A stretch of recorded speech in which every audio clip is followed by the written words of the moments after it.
جس روز تحریک انصاف اسلام آباد high court میں گئی تو پولیس کو روک دیتے، یہ تماشا نہ ہوتا، یہ تصادم نہ ہوتا۔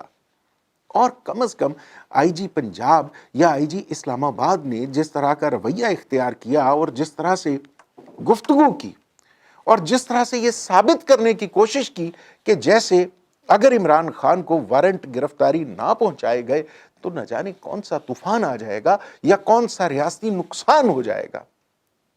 مذاکرات اب بھی ہو رہے ہیں، گفتگو مکالمے کی راہ اب بھی نکل آئی ہے، تو کیا برا تھا 15 مارچ کے جو ایکشن تھا اس سے پہلے گفتگو کر لی جاتی، تحریک انصاف کی قیادت بھی گفتگو کے ذریعے، بات چیت کے ذریعے مسائل کا حل تلاش کر لیتی، اور وہ آئی جی صاحب جو جس طرح سے دلیلیں تعویلیں وہ پیش کر رہے تھے، جس طرح کی ان کی گفتگو تھی، اس سے تو ایسا ہی ظاہر ہو رہا تھا جیسے دو قوتیں، دو طاقتیں آپس میں آمنے سامنے ہیں اور یہ حق و باطل کی لڑائی ہے، اور یہ جو جنگ و جدل ہے اس میں سے فاتح ہونا لازم ہے۔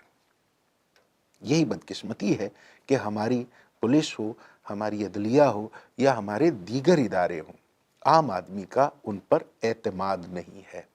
ہمارے یہ ادارے قانون کے مطابق اس طرح سے عمل پیرا نہیں ہوتے، اور صاف دکھائی دے رہا ہوتا ہے کہ ترازو کے دونوں پلڑے برابر نہیں ہیں۔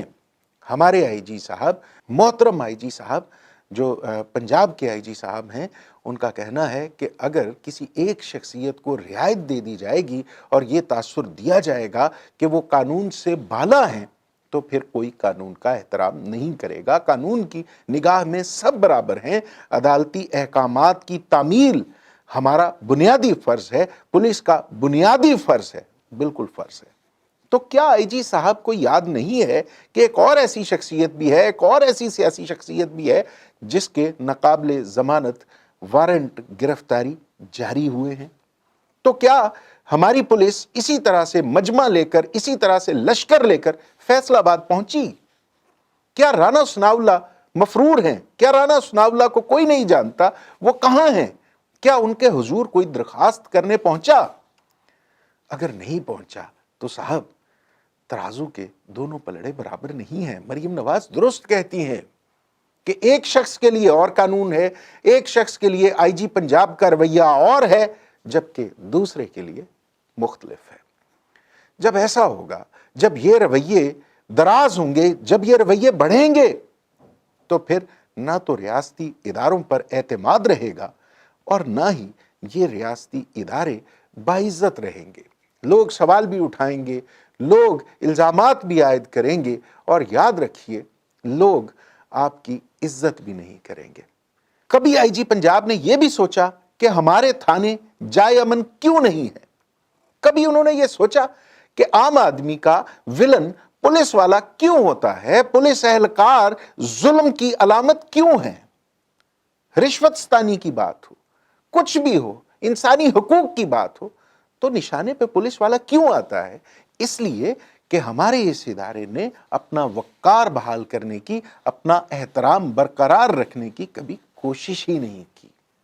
عام آدمی تھانے کچہری جانے سے کیوں گھبراتا ہے؟ اسی لیے گھبراتا ہے کہ اسے اس سسٹم پہ، اس سسٹم والوں پہ، اس سسٹم کو چلانے والوں پہ اعتماد نہیں ہے۔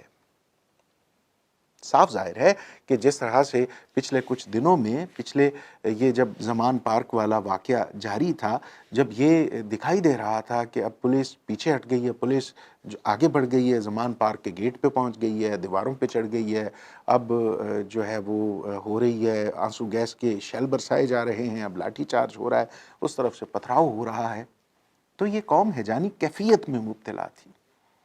ہر طرف ایک عجیب پراسراریت تھی، ان لاہور کی فضاؤں میں ایک عجیب سا خوف تھا کہ نہ جانے کیا ہونے والا ہے۔ آج آپ یہ فرما رہے ہیں کہ وہ زمان پارک نو گو ایریا بنا رکھا تھا، اب کوئی شہر میں نو گو ایریا نہیں ہوگا۔ ساتھ ہی جناب آپ نے اور عامر میر صاحب نے پریس کانفرنس کھڑکا دی اور یہ فرمایا کہ وہاں زمان پارک میں تحریک انصاف کے کارکنوں کے ساتھ ساتھ وہ لوگ بھی موجود تھے جن کا تعلق کالعدم تنظیموں سے تھا۔ یہ تاثر دینے کی بھی کوشش کی گئی کہ وہاں ایسے لوگ موجود تھے جن کا تعلق دہشت گردی کی سرگرمیوں میں ملوث رہنے والے تنظیموں، گروہوں یا افراد کے ساتھ رہا ہے۔ تو جناب آپ اقبال خان کا نام لے رہے ہیں، اقبال خان کی تصویریں گردش کرتی رہیں، تو اقبال خان اگر دہشت گرد تھا یا دہشت گردانہ کارروائیوں میں ملوث رہا ہے، تو جب وہ شخص سوات سے چلا، جب وہ شخص کے پی سے چلا، پنجاب میں داخل ہوا، لاہور پہنچا، لاہور پہنچنے کے بعد حساس علاقے زمان پارک تک آیا، تو کسی کو کوئی خبر نہ ہوئی۔ آئی جی صاحب، یہ تو آپ کی ذمہ داری تھی۔ اگر اقبال خان واقعی مشکوک آدمی تھا تو اس کی گرفتاری تو آپ کی ذمہ داری تھی۔ آپ کو معلوم ہی نہیں ہوا کہ اتنا اہم شخص زمان پارک میں موجود ہے۔ اگر اقبال خان آ سکتا ہے تو کوئی خودکش حملہ آور کیوں نہیں پہنچ سکتا؟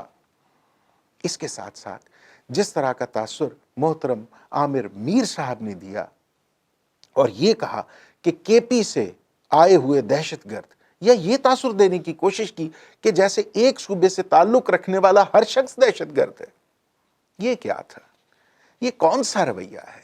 پنجاب کے لوگ تو ایسے تھوڑ دلے نہیں ہیں، پنجاب کے لوگ تو ایسے کمینے نہیں ہیں، پنجاب کے لوگ تو ایسی گھٹیا سوچ نہیں رکھتے۔ یہ تو کشادہ دلوں کا شہر ہے لاہور، یہ پنجاب تو بڑی کھلے دل والوں کی دھرتی ہے، یہ تو ہمیشہ سے لوگوں کو خوش آمدید کہتی آئی ہے، یہ بہادروں کی دھرتی ہے۔ یہاں پہ کسی کے بارے میں نفرت پھیلانے کا تو کبھی کوئی رواج نہیں رہا۔ ہو پنجابی اور نفرت پھیلائے، کبھی نہیں ہو سکتا۔ یہ لوگ تو اپنا دسترخوان اپنے مہمانوں کے لیے، آنے والوں کے لیے دراز کر دیتے ہیں، یہ تو رزق بانٹ لیتے ہیں۔ لیکن عامر میر صاحب نے کیا فرما دیا؟ کل سے ٹویٹر پہ، سوشل میڈیا پہ جو ان کی درگت بنائی جا رہی ہے، قابل مذمت ہے، لیکن آپ ایسی حرکتیں کرتے ہی کیوں ہیں کہ جن کا نتیجہ آپ کی ذلت کی صورت میں برآمد ہو؟ بہرحال عامر میر صاحب کا جو ایک جانبدارانہ رویہ ہے، وہ بھی اس پر بھی، اس کی بھی جتنی مذمت کی جائے وہ کم ہے۔ اب دکھائی تو یہی دے رہا ہے کہ محسن نقوی صاحب نے خود کو ذرا تھوڑا سا الگ کر لیا ہے، لیکن عامر میر صاحب جو ہیں وہ اب بھی ان کے لہجے میں جو مخاصمت ہے، وہ تحریک انصاف سے ہو یا جو پی ڈی ایم کی اتحادی جماعتیں ہیں ان سے مخالفت رکھنے والوں سے ہو، وہ بڑی عیاں ہو کر واضح طور پہ دکھائی دے رہی ہے۔ یہی تاثر عام آدمی کا ہے، یہی تاثر ان کے بارے میں مزید بڑھ رہا ہے۔ خیر، ایسے ان حالات میں جو عام انتخابات ہیں پنجاب میں ہوں گے یا نہیں ہوں گے، یہ ایک الگ سوال ہے، لیکن جو پچھلے دنوں زمان پارک میں ہوا، جس طرح کا تماشا لگایا گیا اور جس طرح اب امید کی جا رہی ہے، خدشات کا اظہار کیا جا رہا ہے کہ خدا نخواستہ یہ تماشا پورے شہر میں نہ پھیل جائے، دعا کیجئے کہ ہماری ریاست کا مستقبل پرامن ہو۔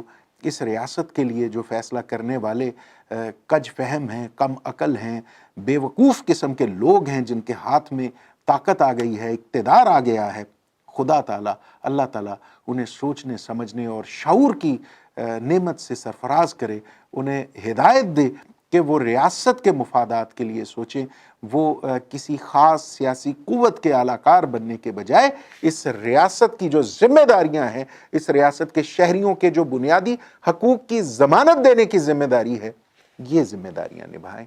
اللہ سے بہت اچھے کی امید کے ساتھ اجازت دیجیے۔ خدا حافظ۔